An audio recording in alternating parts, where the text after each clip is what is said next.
Good morning, children. How are you all? Welcome to the EVS class today. After several weeks, we are interacting here together once again.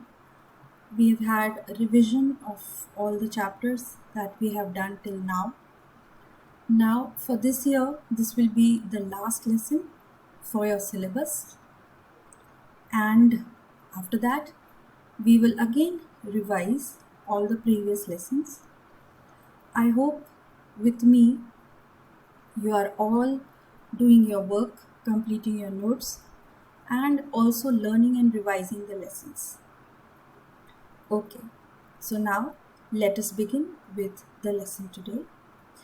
We are starting with chapter 6, and here I come with my PowerPoint presentation.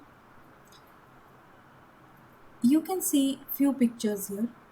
They are completely in contrast to each other. In this picture, you can see these women.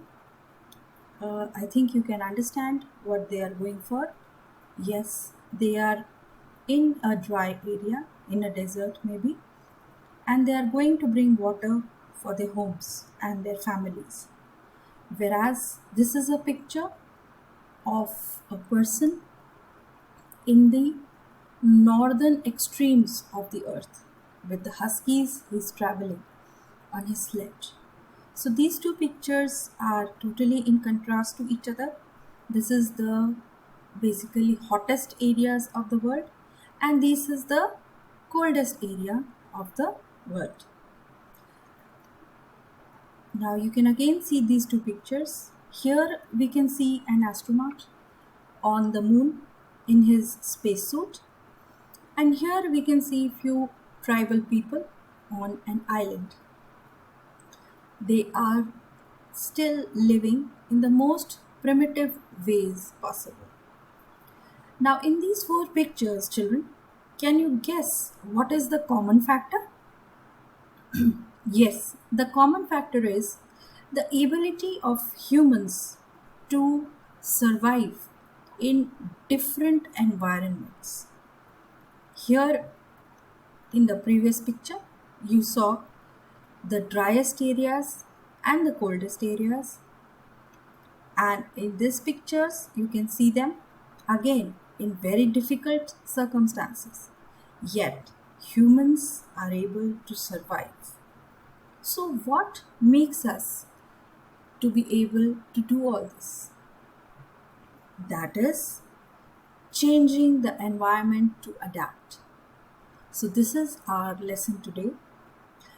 What we are going to do is the contents: why do humans need to adapt, how do we adapt, and why do we modify the environment. So let's begin. First of all, the first question: why do humans need to adapt? We occupy every corner of the globe, from hot deserts to cold deserts. Humans are seen everywhere. However, we are not physically adapted to the weather or the climate conditions.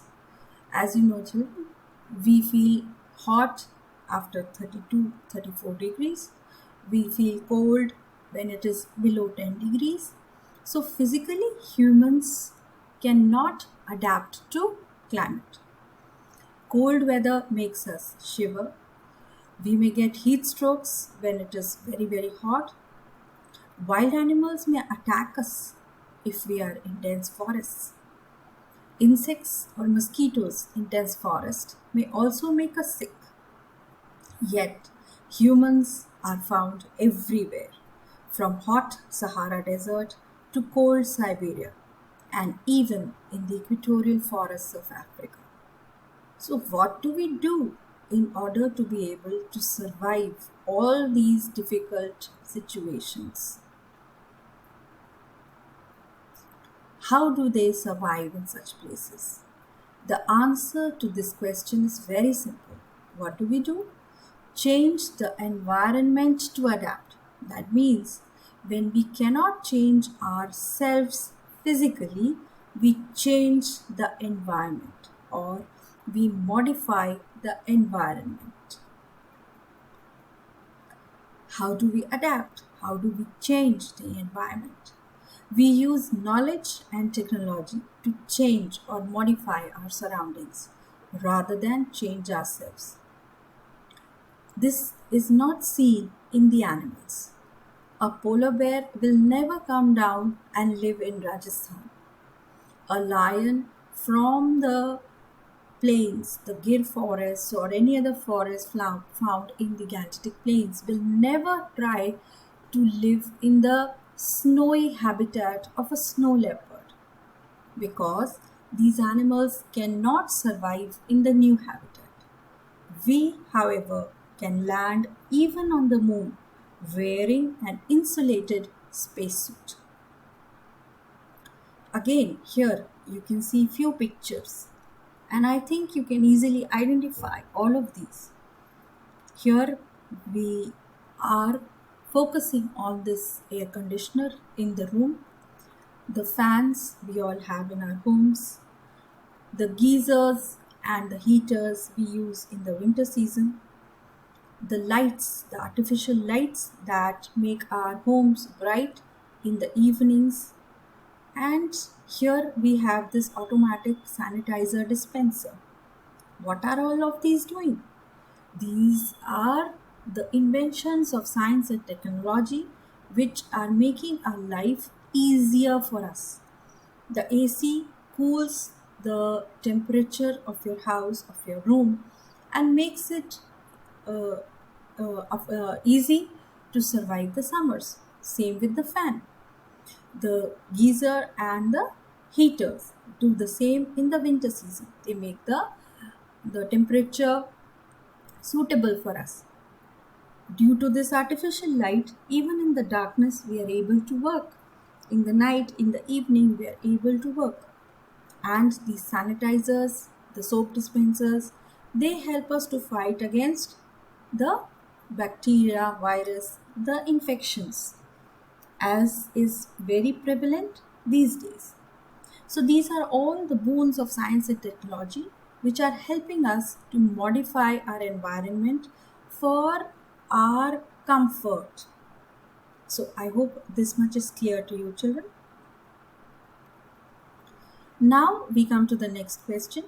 Why do we modify the environment? We modify the environment for two purposes. First of all, to meet our needs. All the humans have the basic needs of fresh air, water, and food. These needs are those that we share with other living things also.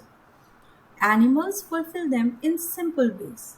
Even animals need water, food, and air, but they obtain these from their habitat. Whatever is available in their habitat, they fulfill their requirements from there. But when it comes to humans, we can go to any extent to fulfill these needs. For example, if we do not have land for agriculture to grow our crops, we cut down the trees and we create this land to grow crops. The second is to protect ourselves against changes, sudden changes in weather and from other organisms such as bacteria, viruses, and insects. Sudden changes in weather refers to natural disasters like floods or droughts. So scientists today are able to forecast any natural disasters that may happen in the recent future. And so we can protect ourselves from those disasters. And as I gave you the example of sanitizers, they help us to fight against the bacteria, viruses, or insects that may cause diseases. Animals are unable to do any such thing, whereas humans have made great leaps in science and technology to overcome these barriers. Now today, this lesson is to be done only till here. Your home assignments are: read the text from the book, only the first page. Read this PowerPoint presentation carefully, and a short homework for you. Make a list of some items you have in your home that modify the environment to make it more suitable for you. Children, I'm also attaching one more video from the YouTube for you, which will help you to understand the difference between adapt and modify. So I hope you have enjoyed today's lesson. Happy learning, children. Bye for now.